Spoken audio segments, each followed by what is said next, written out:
নমস্কার বন্ধুরা, কেমন আছেন সবাই? আজ বানিয়ে ফেললাম এঁচোড়ের কোপ্তা। তার জন্য প্রথমেই উপকরণ হিসাবে আমরা নিয়ে নিলাম একটা এঁচোড়। পুরো এঁচোড়টা নিয়ে করব না আমরা, তার একটা পোর্শন নেব, নিয়ে সেটাকে আমরা পিস পিস করে কেটে নিয়েছি। তার মধ্যে অল্প পরিমাণ জল দিয়ে আর একটা আলুকে কেটে সেটাকে আমরা একটু ভাপিয়ে নেব। কয়েকটা সিটি ওঠার পর এগুলো সেদ্ধ হয়ে যাওয়ার পর আমরা এটাকে নামিয়ে নেব আর জলটা ঝরিয়ে দিয়ে এঁচোড়টাকে একটু ড্রাই করার জন্য রেখে দেব। মোটামুটি এঁচোড়টা ঠান্ডা হয়ে গেলে সেটাকে আমরা একটু স্ম্যাশ করে নেব হাতে করে, কারণ এটার সাথে আমরা ওই আলুটাকে মেখে নেব। একটা কথা বলে রাখি, আপনারা যদি বাড়িতে এঁচোড়ের কোপ্তা বানিয়ে ফেলেন, টেস্ট করলে বুঝবেন এটা স্বাদে অতুলনীয়, যা মাছ মাংস ডিমকেও হার মানিয়ে দেয়। তাই চটজলদি বানিয়ে ফেলুন। আলুটা পুরোপুরি আমাদের এঁচোড়ের সাথে মাখা কমপ্লিট হয়ে গেছে। আমরা দিয়ে দেব 2 স্পুন লঙ্কা গুঁড়ো, 1 স্পুন হলুদ গুঁড়ো, 1 স্পুন লবণ and 1 স্পুন জিরে গুঁড়ো, 2 স্পুন বেসন গুঁড়ো and খুবই সামান্য পরিমাণে গরম মশলা দিয়ে এটাকে আমরা ভালোভাবে মেখে নেব হাতে করে। আমাদের মাখা কমপ্লিট। এবার এগুলোকে আমরা একটা রাউন্ড শেপ দিয়ে পাকিয়ে নিচ্ছি গোল গোল করে।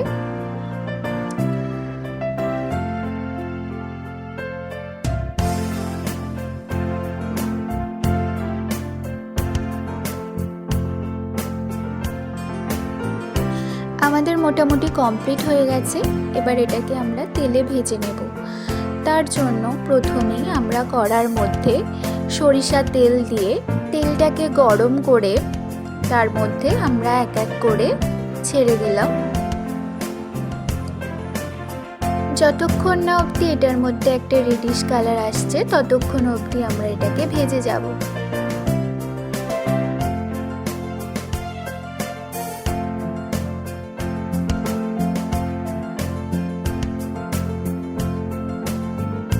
মোটামুটি রেডিশ কালার চলে এসেছে। এবার আমরা এটাকে তুলে নেব।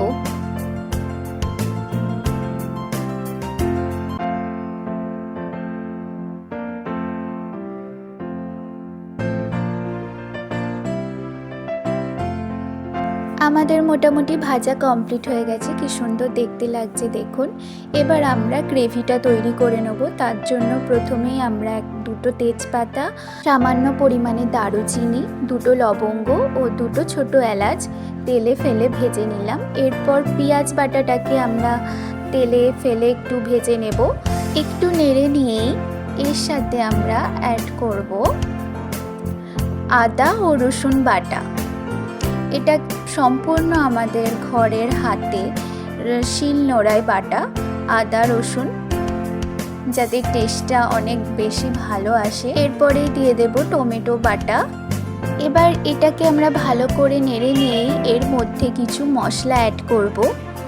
প্রথমেই দেব আমরা অল্প পরিমাণে হলুদ গুঁড়ো, 2 স্পুন লঙ্কা গুঁড়ো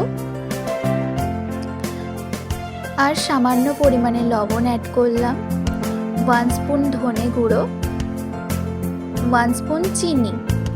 এবার এটাকে আমরা ভালো করে মিক্সড করে নেব। সামান্য পরিমাণে জল দিয়ে দিলাম। এবার যতক্ষণ না অবধি এটার মধ্যে তেলটা বেরিয়ে আসছে ততক্ষণ পর্যন্ত এটাকে আমরা কষিয়ে নেব। কষিয়ে নেওয়ার জন্য প্রথমেই তেলটা বেরিয়ে আসতেই আমরা একটু জল অ্যাড করে দিলাম গ্রেভিটা বাড়ানোর জন্য। এবার ভেজে রাখা এঁচোড়গুলোকে আমরা ফুটন্ত গ্রেভির মধ্যে দিয়ে দেব। তার আগেই আমি একটু স্ম্যাশ করে তোমাদের দেখিয়ে দিলাম এটা কত সুন্দর ভেতর থেকেও ভেজেছে। তো এবার এটাকে আমরা ফুটন্ত গ্রেভিটার মধ্যে দিয়ে দেব। দিয়ে কিছুক্ষণ আমরা এটাকে কষিয়ে নেব। মোটামুটি 3-4 মিনিট এটাকে কষিয়ে নেওয়ার পর যখন দেখব মোটামুটি ভালো করে কষানো হয়ে গেছে, তখন এটাকে আমরা অল্প পরিমাণে ঘি ছড়িয়ে, আমি 2 স্পুনের মতো ঘি দিয়েছি, 2 স্পুনের মতো ঘি ছড়িয়ে এটাকে আমরা নামিয়ে নেব। এঁচোড়ের কোপ্তা আমাদের পরিবেশনের জন্য প্রস্তুত। এবার এটাকে আমরা ভাত বা রুটির সাথে খেয়ে নেব। ধন্যবাদ সবাইকে এতটা ধৈর্য সহকারে আমার ভিডিওটা দেখার জন্য। সকলেই ভালো থাকবেন, সুস্থ থাকবেন এবং আমাদের এই চ্যানেলটাকে like, comment, share and subscribe করতে ভুলবেন না। Thank you.